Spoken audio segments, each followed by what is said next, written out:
Hoje nós vamos falar do filme menos amado da franquia Pânico, que está completando 25 anos de lançamento, Pânico 3. E para celebrar esta data especial, eu trouxe para vocês 15 fatos que provavelmente vocês não sabem sobre Pânico 3. Ficou curioso ou curiosa? Fica nesse vídeo até o final que ele tá bem legal e bem interessante.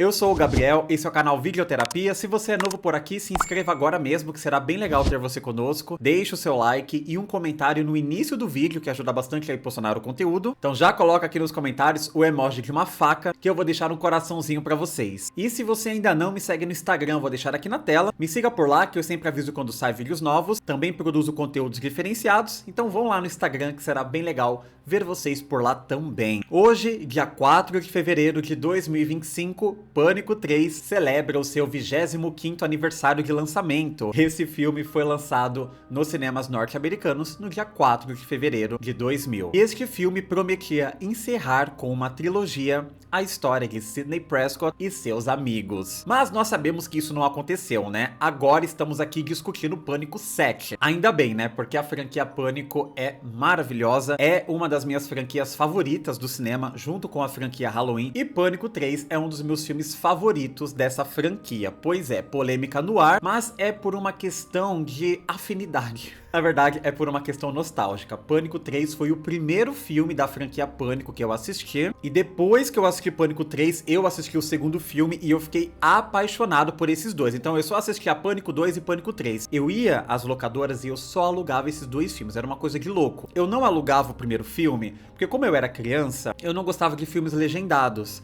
E o primeiro filme nessa locadora que nós frequentávamos só tinha Pânico legendado, que era com aquela capa clássica. Depois, essa locadora adquiriu uma cópia dublada, que era uma capa meio avermelhada. Gente, isso é muito icônico. E aí, quando eu vi que tinha esse filme dublado, eu falei, nossa, agora é o momento de assistir. Mas como eu já tinha me acostumado com Pânico 2 e Pânico 3, principalmente o terceiro filme, que eu realmente era muito viciado, eu gostei do primeiro Pânico, mas assim, não me apaixonei tanto igual aos outros dois. Mas eu gostei bastante. Inclusive, coloca aqui nos comentários qual foi o primeiro filme da franquia Pânico que você assistiu. Coloca aqui que eu tô bem curioso. Como eu sei que vocês gostam muito de curiosidades de bastidores, roteiros descartados, final alternativo, essa coisa toda, eu separei aqui 15 fatos, né, 15 curiosidades sobre Pânico 3 que provavelmente vocês não sabem. Mas é claro que Pânico 3, assim como todos os filmes da franquia, merecem vídeos próprios aqui no canal, com aqueles detalhes que vocês adoram, né, aquela análise completa, contando a história,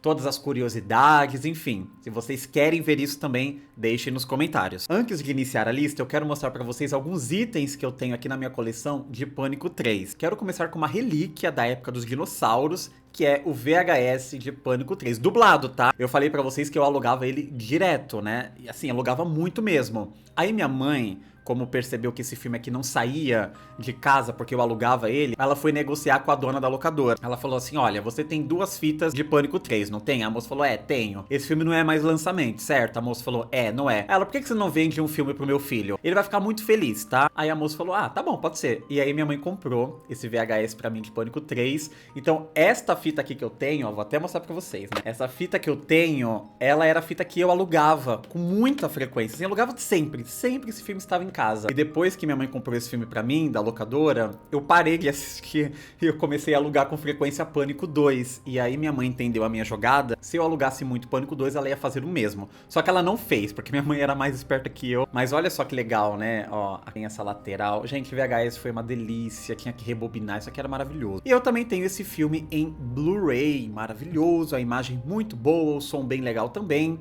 Vocês percebem que tem diferença, né? Aqui atrás, ó.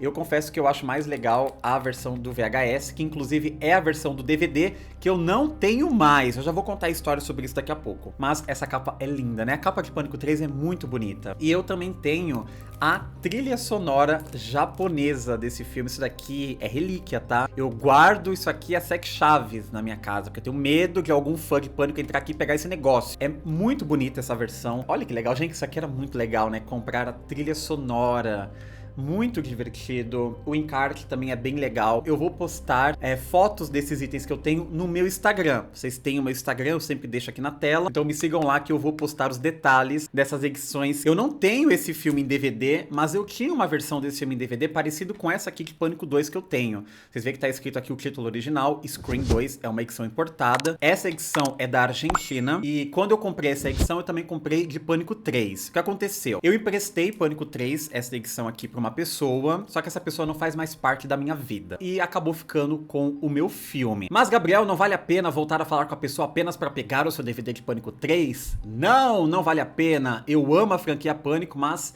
eu amo muito mais a minha paz. Depois eu compro o DVD de Pânico 3 e tá tudo certo. Tem coisas, gente, que não valem a nossa paz, tá? Fica aí essa dica pra você. E agora vamos entrar ao assunto principal do vídeo, que são essas curiosidades bem interessantes de Pânico 3. Vamos começar com a curiosidade mais polêmica, que envolve Neve Campbell. Como vocês perceberam, Neve Campbell teve menos tempo em tela do que o esperado para este filme. Neve Campbell é a nossa eterna Sidney Prescott, ela é a protagonista da franquia, tá? Não vem falar pra mim que é Samantha, que é Jenna Ortega, não. Neve Campbell é a principal da franquia, sim, e eu vou defender isso até o dia da minha morte, tá? Eu vou falar, vou colocar na minha lápide. Neve Campbell é a principal da franquia. Beijos, não me ligue porque eu estou morto. Então assim, ela é a mais importante, sim, e todo mundo esperava que ela fosse ter um arco, né, super gigantesco em Pânico 3, que encerrasse a trilogia de um jeito bem legal. Mas não foi bem o que aconteceu. Isso porque, diferente dos filmes anteriores, Sidney Prescott aparece bem menos em Pânico 3.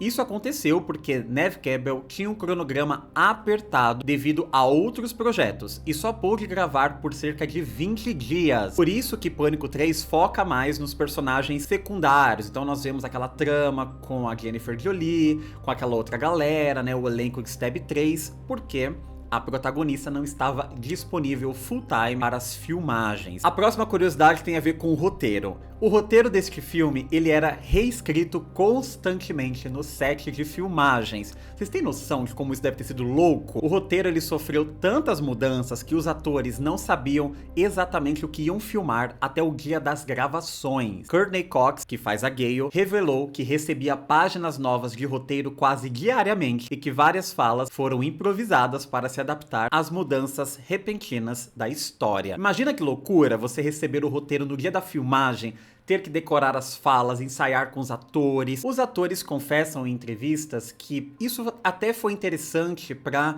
trabalhar a criatividade deles em cena, porque eles tinham que improvisar muito. Então, muitas dessas falas que vocês assistiram em Pânico 3 foram improvisadas pelos atores. Wes Craven quase não dirigiu Pânico 3, mas assim, ó, quase mesmo, tá? O estúdio inicialmente procurou outro diretor para comandar Pânico 3, pois Wes Craven havia manifestado interesse em deixar a franquia. No entanto, após tentativas frustradas de encontrar um substituto, Wes Craven foi convencido a retornar.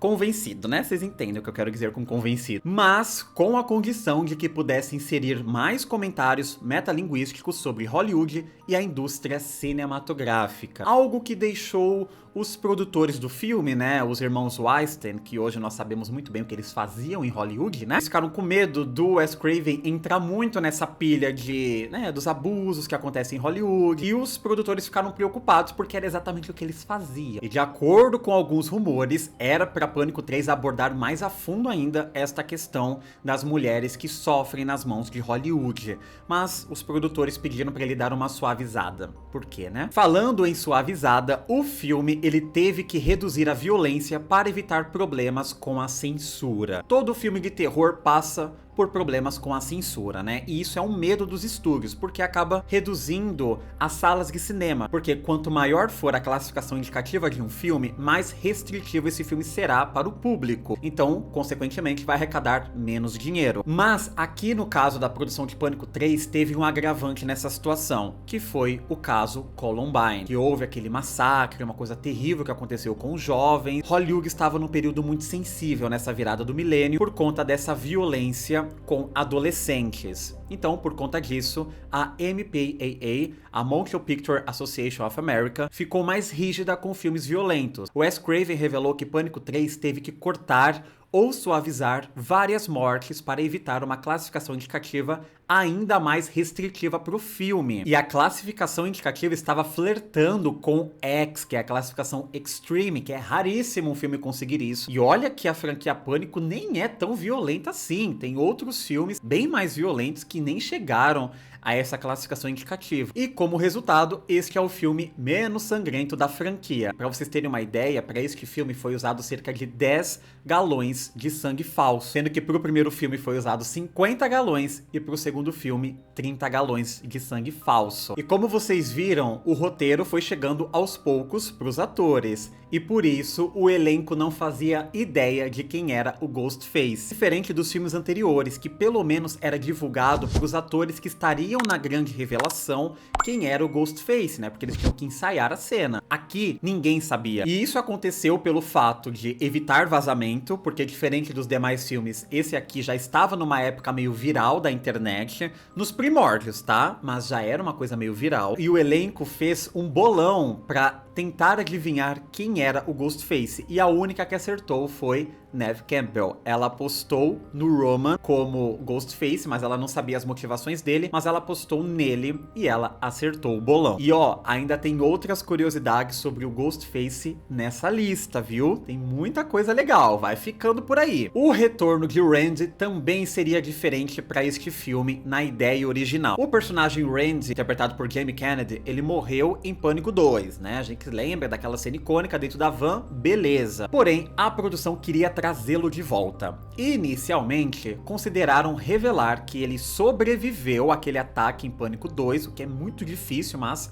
na ideia original ele ia sobreviver ao ataque em Pânico 2 e a sua família iria mantê-lo escondido para ele ficar seguro enquanto se recuperava daquelas inúmeras facadas que ele recebeu. Porém, o estúdio achou isso muito forçado, porque não tinha como esse cara sobreviver, e resolveram colocar como solução um vídeo pós-morte explicando as regras de uma trilogia. E sabe por que o Randy voltou para este filme? Por pressão do público. Pois é. Inclusive, isso até se tornou piada dentro do roteiro de Pânico 3. O personagem Tyson, ele diz que o assassino de Cotton Wary era provavelmente algum fã de Stab, chateado por eles terem matado o Randy em Stab 2, o que é uma referência ao que realmente aconteceu. Quando o Randy morreu em Pânico 2, o público mais radical da franquia ficou revoltadíssimo com isso. E o Wes Craven conta em entrevistas que ele recebeu vários e-mails de ameaça de morte, pedindo pro Randy voltar de algum jeito. Ele ficou preocupado com essa revolta dos fãs, por isso que eles tiveram a ideia de falar que o Randy sobreviveu e fazer ele retornar em Pânico 3. E por falar em atores, alguns astros de Hollywood quase fizeram parte deste projeto. Antes de Scott Foley ser escalado para o papel de Roman Bridger, houve conversas e negociações para trazer Leonardo DiCaprio para o papel. Quase se tornou um Ghostface na franquia Pânico. Já imaginou isso? Que louco seria? Pois é, né? Leonardo DiCaprio iria descongelar lá do oceano, depois que a Rose deixou ele abandonado, ele ia voltar como assassino revoltado com todas as mulheres que um dia pudessem abandoná-lo em um oceano frio. Não, essa não seria a motivação, mas eu criei um bom roteiro, tá? Se um dia forem usar isso, eu quero os créditos. Katie Hudson também quase entrou pro filme. Na verdade, ela chegou a assinar o contrato. Não se sabe ao certo qual seria a sua personagem. As pessoas especulam que talvez ela fosse a Sarah Darling, mas não temos uma confirmação. Misteriosamente, houve uma quebra de contrato dias antes do início das filmagens. Muito louco isso, né? E outros nomes que quase entraram pro filme também é Alicia Silverstone, Jennifer Connelly e Charisma Carpenter. Elas foram cotadas para interpretar Sarah Darling e também a namorada do Cotton Wary. Pânico 3 é lembrado também por conta do seu clímax, naquela mansão enorme do John Milton, aquela coisa toda, mas o que poucas pessoas sabem é que esta mansão já foi palco de outros filmes famosos e também é conhecida como um local assombrado. Inclusive, o próprio elenco relatou situações bem estranhas, né? De ver pessoas que não estavam no set naquele dia e falar, nossa, eu vi você ontem aqui durante as filmagens, e a pessoa fala, não, ontem eu não fui escalado. A galera também teve muitos problemas elétricos, então eles ligavam alguma coisa na tomada tomada, de repente apagava do nada, a tomada estava desligada, então ficava assim, nossa, quem foi que tirou isso da tomada? Então rolou umas situações esquisitas aí dentro dessa casa durante as filmagens. E por conta dessas lendas com esta casa, se tornou um ambiente perfeito para várias locações para filmes de terror, como por exemplo, o Mistério de Candyman. Algumas cenas foram filmadas dentro desta casa, e o cenário que tem aquela escola de Halloween H20 também teve como base esta locação. Então Halloween H20 também foi filmado nesta mesma casa. E para os fãs de música pop, tem uma artista pop maravilhosa que também gravou um videoclipe dentro desta casa. Estou falando de Britney Spears, com o clipe My Prerogative. O clipe foi gravado nesta casa, que tem aquela cena icônica dela entrando na piscina com o carro, sabe? Então, aquela mesma piscina que a Britney estava tomando banho junto com seu carro, foi a mesma piscina que Sidney Prescott passou ao lado antes de enfrentar o Ghostface. Bem legal isso, né? Um dos grandes mistérios da franquia Pânico é a voz do Ghostface. Isto porque os atores nunca interagiram com o ator por trás desta voz, que no caso é o Roger L. Jackson. A icônica voz do Ghostface, feita pelo ator Roger L. Jackson, era transmitida para os atores em tempo real por telefone,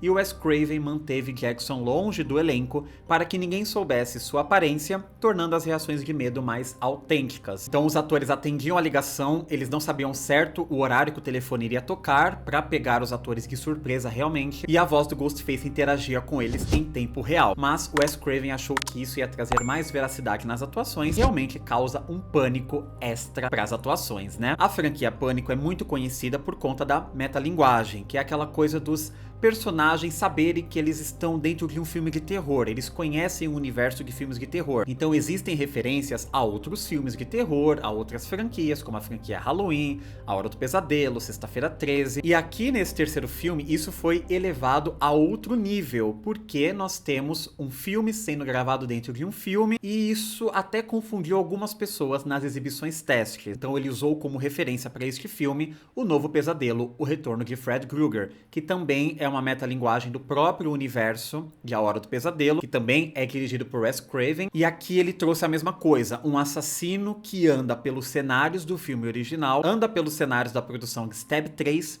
e também nos cenários reais de Pânico 3. Isso eu acho bem legal, mas eu confesso pra vocês que quando eu era criança, eu achava muito confuso isso. Eu não entendia, por exemplo, aquela cena que a Sidney é perseguida dentro da casa dela, de Woodsboro, dentro do cenário de Pânico, né, e Stab. Eu me confundia muito na hora que, por exemplo, quando ela cai da janela, as pessoas acendem a luz do estúdio. Aí eu falava, nossa, mas não tava de noite? Por que agora está de dia do nada e acenderam a luz? Eu não entendia isso quando era criança. E na minha opinião, ficou muito legal. E como vocês viram anteriormente, muitos atores foram cogitados para entrar neste projeto, e muitos atores entraram no projeto com ele já em andamento. Aqui foi o caso do Patrick Dempsey, que ele foi escalado um dia antes do início das filmagens. Ele recebeu um roteiro enorme com várias cenas que ele ia gravar no dia seguinte, e ele passou a madrugada decorando as falas. Isso também aconteceu com a atriz Kelly Rutherford, que era a namorada do Cottle. Na verdade, o caso dela foi ainda mais grave, porque ela foi contratada depois que as filmagens já tinham iniciado. Então assim, eles já estavam no meio das filmagens, resolveram regravar a cena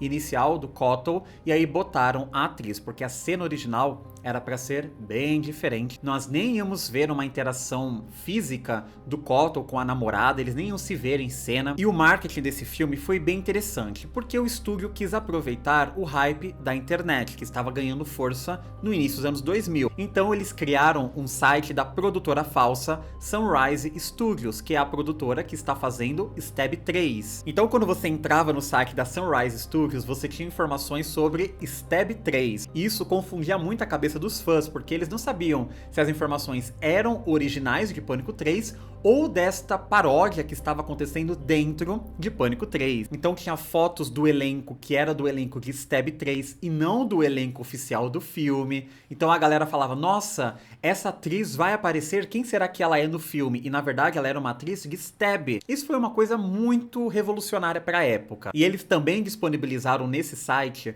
O telefone do Ghostface. Pois é, você podia entrar em contato com o Ghostface e ele interagia com você. Não era bem um sistema de inteligência artificial, embora existisse algumas respostas programadas. Em alguns momentos, quando alguém entrava em contato, era realmente uma pessoa fingindo que era o Ghostface. Só que como a galera é muito da zoeira, eles começaram a passar trote pra esse número. Mas assim, vários trotes mesmo. E o ator que fazia a voz do Ghostface ficava constrangido com alguns trotes, pra vocês verem que não é só o Brasil que é da zoeira, viu? E aí eles decidiram encerrar este número de telefone pra parar com os trotes. Se isso tivesse acontecido no Brasil, eu tenho certeza absoluta, também iria acontecer a mesma coisa. Nós íamos passar trote pro Ghostface com certeza. E antes de falar das 3 últimas curiosidades de Pânico 3, eu quero pedir pra você se inscrever no canal se ainda não for um inscrito. Deixe o seu like, compartilhe o vídeo com um amiguinho de vocês que também gosta deste filme. Coloca aqui nos comentários se você já conhecia algumas dessas curiosidades. E agora que você já se inscreveu, deixou o seu like e compartilhou o vídeo com um amiguinho, vamos falar das 3 últimas curiosidades de Pânico 3 que são maravilhosas. Como vocês perceberam, neste filme, a Sidney não interagiu com o Ghostface em nenhum momento. Este é o único filme da franquia Pânico em que Sidney Prescott não conhece o assassino pessoalmente. Isso porque o assassino em Pânico de 96 foi o Billy Loomis, que era namorado da Sidney, então ela conhecia ele muito bem. E ela também conhecia o Stu Macher, que inclusive eu vou falar dele daqui a pouco nesse vídeo, segura aí. Em Pânico 2, o assassino foi o Mickey, que era amigo de faculdade da Sidney, e também a senhora Loomis, que a Sidney já conhecia ela porque era sua ex-sogra. Em Pânico 4, a Sidney conhecia muito bem a Jill, e em Pânico 5, ela teve uma interação com o Rich na cena do hospital, quando ela vai conversar com a Sam. Então, o Pânico 3 realmente foi o único filme da franquia que a Sidney não teve nenhuma interação com o Ghostface. Ela nunca encontrou com o Roman. Porém, ela falou brevemente com Angelina durante o filme. Lembra naquela cena do banheiro onde elas se encontram, Sidney e Sidney? É aqui que eu puxo o gancho pra penúltima curiosidade deste vídeo, que envolve o segundo Ghostface, que não teve em Pânico 3. Angelina seria Ghostface no roteiro original do filme. Originalmente, o comportamento estranho de Angelina em várias cenas, inclusive nessa cena do banheiro onde ela encontra a Sidney verdadeira, tinha a intenção de terminar com ela, revelando que era cúmplice de Roman. E aqui teria uma história ainda de background da Angelina com a Sidney. A Sidney a teria reconhecido como Angie Crick, uma garota do ensino médio que ficou obcecada por ela, por conta de tudo que aconteceu na vida da Sidney. Sabendo disso, o Roman manipulou a situação para fazê-la ser escalada como Sidney para realizar suas fantasias psicóticas. E na cena final, nós teríamos o embate da Gale com a Angelina, e a Angelina seria baleada por Sidney, então ela que daria um tiro na cabeça da Angelina. Os produtores não gostaram muito dessa revelação, eles acharam que era uma reciclagem de Pânico 2, porque em algum momento a Angelina iria levantar, dizendo que ela era imortal, e a Sidney iria atirar na cabeça dela, igual aconteceu com o Mickey. E aí eles resolveram deixar apenas o Roman como Ghostface oficial, embora muitos fãs de Pânico 3 tenham certeza absoluta que o Roman não agiu sozinho, que a Angelina com certeza era uma Ghostface junto com ele. A morte dela não foi vista, de certa forma. Nós tivemos ali ela trombando com o Ghostface, depois ela é arrastada. Como nós bem sabemos, quando você não vê a morte em cena, é melhor desconfiar desta morte. E por falar no grande vilão do filme, que é o nosso maravilhoso Ghostface, na ideia original, ainda quando o roteiro estava sendo escrito por Kevin Wilson, era para as coisas serem bem diferentes. Sabe quem seria o grande vilão deste filme? Stu Macher. Kevin Wilson, roteirista dos 2 primeiros filmes, escreveu um esboço inicial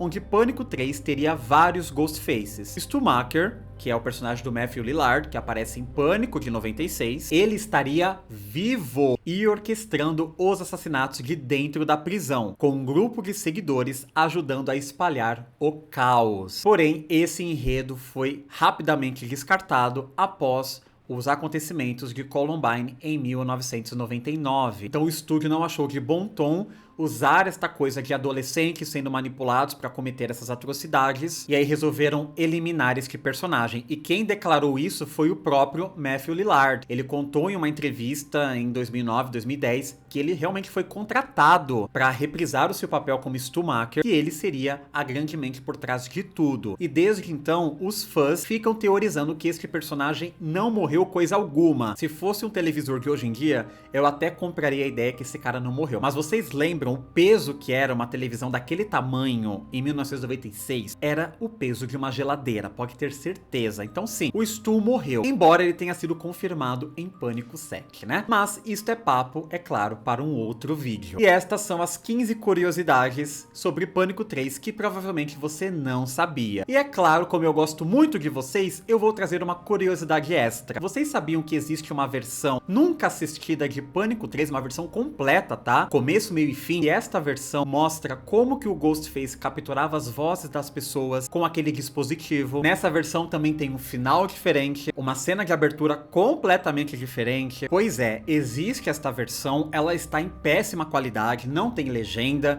e o filme é muito diferente. Parece que você está assistindo Pânico 3 pela primeira vez. Eu já fiz uma análise completa dessa versão em um vídeo bem antigo aqui no canal, vou deixar aqui nos cards. E esta versão, ela foi lançada em outubro de 99, então foi uma exibição teste pra galera ver como que o filme estava. Então se vocês decidirem assistir, vocês vão ver que tem a logo da Miramax, tem algumas informações também sobre o tempo da produção. Eu gosto muito dessa versão. Vocês encontram essa versão na internet com o nome de Screen 3 The Assembly Cut, ou vocês também podem encontrar como Screen 3 The Assembled Rough Cut October 1999. E se você, assim como eu, gosta de Pânico 3, você tem por obrigação assistir esta versão alternativa. Parece que você está assistindo Pânico 3 pela primeira vez. Assista e depois coloca nos comentários o que vocês acharam. Espero que vocês tenham gostado desse vídeo. Não se esqueçam de se inscrever no canal, deixar o like e compartilhar o vídeo com um amiguinho que também gosta de Pânico 3. Este é um vídeo especial em comemoração ao aniversário de lançamento de Pânico 3. Mas se vocês gostarem deste formato de fatos que provavelmente vocês não sabem sobre alguma obra, deixem aqui nos comentários que eu posso fazer isso de outros filmes e depois trazer aquela análise detalhada que vocês tanto gostam aqui no canal. Muito obrigado por terem assistido o vídeo até aqui, um beijo e eu vejo vocês no próximo vídeo.